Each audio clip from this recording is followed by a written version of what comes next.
Ipinasa naman ng mababang kapulungan ng Kongreso ang panukalang batas na nagbibigay ng 2,000 across-the-board increase sa buwanang pensyon ng mga miyembro ng Social Security System o SSS. Labis namang ikinatuwa ng mga pensyonado ang naturang hakbang. Batid ng mababang kapulungan ng Kongreso ang pangangailangan ng mga retirado at senior citizens na umaasa na lamang sa buwanang pensyon na tinatanggap mula sa Social Security Service o SSS. Kaya naman puspusang isinusulong dito na madagdagan ang kanilang monthly pension.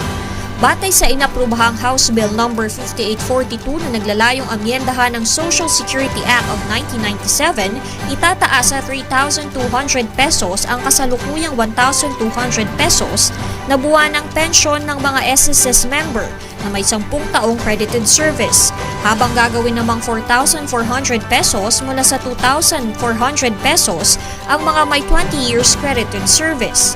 Ayon sa isa sa mga co-author nito na si Bayan Muna Congressman Carlos Zarate, una nilang ipinanukala ang 5,000 pisong across-the-board increase, ngunit batid naman nilang hindi kakayanin ito sa ngayon.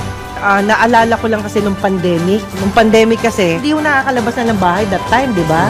Ito ho yung masakit. Pag simento ang bahay mo, pero wala ka na makain sa loob. Kayo ba, sir, kung hingian ng tulong ng mga dating may kaya naman talaga, pero ngayon talagang wala na. Dahil ang senior citizen yan, hindi yan talaga humihingi ng tulong. Kailangan yung mga anak, di ba? Yeah. Kusang tulungan yung kanilang mga magulang. Yun ang dapat natin intindihin. Sa inyo pong side, ano pong masasabi ninyo? Marami tayong na-experience nung COVID-19 na makakatulong sa atin ngayon sa Kongreso, sa atin personal, kung paano tayo magpo-programa kung sakaling naulit yung COVID-19. Ano ang gagawin natin? Yes, diba? magbigay po So kayo. yung mga experience natin noon ay kailangan baguhin. For example, ang unang-unang order ng IETF nung magkaroon ng lockdown, yun daw senior citizen ay comorbid. Diba? Alam mo, naging senior ako 2020 February 11. Nung 2020 March 15, merong lockdown kaagad. Hindi ako makalabas. Wala akong maintenance, wala akong gamot, wala akong maintenance. Isang malakas ako, pero hindi ako pwedeng lumabas. Yes. Okay, now, since nagkaroon tayo ng ganong experience, meron kami ngayong programa, yung pagkuha, pag-create ng database. Kinukuha natin ang data ng mga senior citizen, pati yung kanilang health profile. Ano yung sakit mo? Senior citizen ka, ano yung mga sakit mo? Huwag mo sabihin, may sakit ako, ilagay mo. May diabetes ako, may asthma ako, etc. Okay. So kung kumpleto tayo niyan, pag nagkaroon tayo ulit ng pandemic, pwede na natin ipakiusap sa gobyerno, wag mong sabihin lahat ng senior citizen ay comorbid. Ayun. Kasi meron na tayong data. Malalaman natin ngayon through the data kung sino yung mga senior citizen na comorbid talaga, Apo. yung meron mga sakit. So yung mga experience na hindi maganda ng COVID-19, from the experience, gagawa tayo ngayon ng mga programa para kung sakaling mauulit yung ganong sitwasyon, May pansyon. alam na natin kung Yun. paano natin i-approach. Nako, yan yung tamang gagawin dapat ng mga nasa gobyerno. Yung solusyon dun sa nakaraang problema. Hindi ho problema na paulit-ulit na nangyayari, no? Thankful ako sa inyo. Tama po yan. At ako'y bumibilib naman dun sa mga ganyan din mag-isip. Yung solusyon, nakita na ninyo, tama ho yun. Ano man yung naging problema ng isang departamento, di ba? Dapat hanapin na natin ang solusyon at ready na tayo dapat, di ba, sir? Sa barangay, meron daw nagpa-sign from DSWD ng details, tapos ano yung kasalukuyang problema ni lolo at lola o ni nanay at tatay. Yan po ay about senior citizen. Ano pong nangyari doon sa mga nakapirma sa DSWD? Walang ayudang dumating para doon sa mga pumirma. Nung panahon na yon, kasi yung NCSC na-create yan, term nila ni PRRD, si Rolly Bautista, ang secretary nun. Opo. Ibig sabihin, yung mga programa na kagaya ng social pension, centenarian, AIX, ang nag-i-implement niyan DSWD. Okay. Sa dami ng trabaho ng DSWD, hindi nila naisip na gumawa ng database. Diba? Kasi siyempre, kunyari nagkaroon ng batas na lahat ng 70 years old, bibigyan mo ng 10,000. Nagkaroon ng batas na ganun. Sige. Yung DSWD, hindi niya alam kung ilan yung 70 years old ngayong taong ito. Kasi wala siyang data.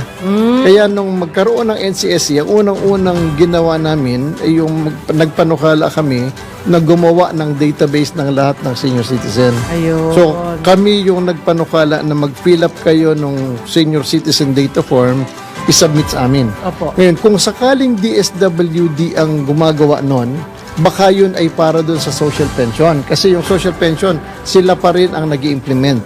Yung batas para sa social pension, yung 9994, meron kasing definition kung sino yung dapat tumanggap. Nakalagay doon, indigent. Tapos nakalagay doon kung ano yung definition ng indigent. Kung ano is frail, sickly or with disability, receiving no pension, or receiving no support. Oh. So kung yung ginagawa ng DSWD, yun. Now, hindi naman como nag-fill up ka, qualified ka na. Ayun. Di ba? So, kailangan nating bigyan naman ng Okay. ng pagkakataon yung DSWD na dahil dun sa batas. Kaya Okay. nila. Ano pong masasabi ninyo? Sabi nila, para daw tumalino. Paano ba to? Siyempre, mga elder na, di ba? So, para daw tumalino, dumikit ka lagi sa kapamilya mong matalino dahil ito ay namamana at pipili ka ng tamang kaibigan. Anong masasabi mo rito, Commissioner? Alam mo, yung talino tsaka yung wisdom magkaiba di ba? Okay, Ayun. sige. Hindi natin alam kung sino yung matalino, yung kabisado niya yung mga batas, yung ba yung matalino, o yung alam niyang i-interpret yung relasyon ng mga batas, di ba? Ayan. So mahirap para sa akin, sa NCSC lalo na, Opo. yung wisdom, yung experience ng senior citizen sa loob ng 60 taon, hindi mo matatawaran yun. Miski Yun. na anong talino mo, galing mo mag-memorize, yung wisdom, di ba? Parang si Haring Solomon, di ba?